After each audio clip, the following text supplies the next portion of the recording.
অতীত ভুলে জীবনে এক নতুন অধ্যায় শুরু করতে চলেছে অভিনেত্রী তিয়াশা লেপচার প্রাক্তন স্বামী অভিনেতা শোভান রায়। বহু বছর ধরেই টলিপাড়ায় অভিনয় করছেন শোভান। অতীতে তিনি গাঁটছড়া, দেবী, কে আপন কে পরের মতো জনপ্রিয় হিট ধারাবাহিকে কাজ করেছেন।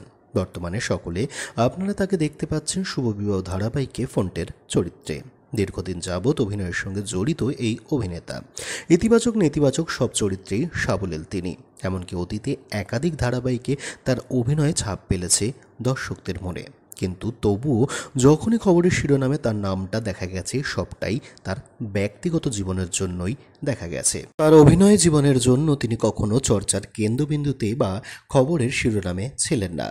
তবে তাতে কি, শোভান কিন্তু দর্শকদের থেকে পেয়েছেন প্রচুর ভালোবাসা।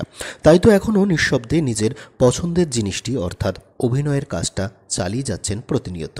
তবে এবার শোভান কিন্তু চলেছেন জীবনের এক নতুন অধ্যায় শুরু করতে। আসলে শোভান এবার অভিনয়ের পাশাপাশি শুরু করেছেন পরিচালকের কাজও। তবে পরিচালক জীবনের শুরুটা কিন্তু বড় কাজ নয়, ছোট কাজের মাধ্যমেই শুরু করেছেন শোভান। হ্যাঁ, তিনি মিউজিক ভিডিও পরিচালনার মাধ্যমে তিনি তার পরিচালক জীবনের শুরুটা করেছেন। ইতিমধ্যেই একটি মিউজিক ভিডিওর পরিচালনা করেও ফেলেছেন এবং ভবিষ্যতেও তার বেশ কিছু পরিকল্পনা রয়েছে। তবে সবটাই কিন্তু তিনি চালিয়ে যাবেন অভিনয়ের পাশাপাশি, অর্থাৎ অভিনয় এবং পরিচালনার কাজে সামঞ্জস্যতা বজায় রেখে কিন্তু তিনি অগ্রসর হবেন তার পরিচালক এবং অভিনেতা দুই জীবনে। তবে শোভান কিন্তু প্রথম নন। শোভানের আগেও কিন্তু অতীতে নামজাদা বেশ কিছু অভিনেতারা আছেন যারা কিন্তু অভিনয়ের পাশাপাশি পরিচালনার কাজটাও চালিয়ে গেছেন এবং এখনও চালাচ্ছেন। তাদের ভেতর কিছু উল্লেখযোগ্য নাম হলো পরমব্রত, অনির্বাণ, তথাগত এবং সৌরভ।